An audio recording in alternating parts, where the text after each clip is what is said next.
Assalamualaikum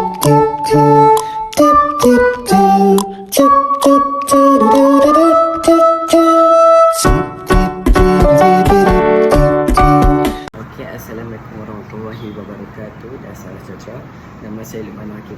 Jadi saya memegang kad matrik nombor E202510K348.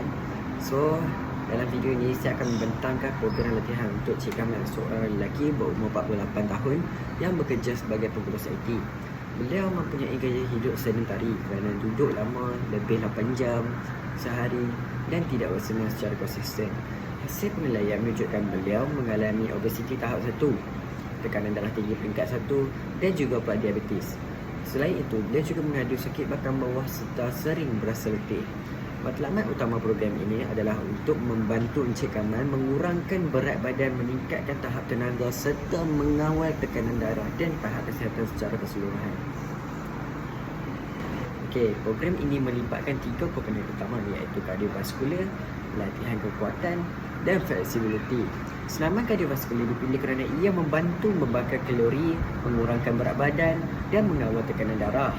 Latihan kekuatan pula penting untuk meningkatkan kekuatan otot, meningkatkan kadar metabolisme dan membantu menyokong otot bahagian belakang bagi mengurangkan sakit belakang. Manakala latihan flexibility dipilih untuk meningkatkan penggerakan sendi, mengurangkan kekakuan otot dan membantu mengurangkan ketegangan pada bahagian belakang.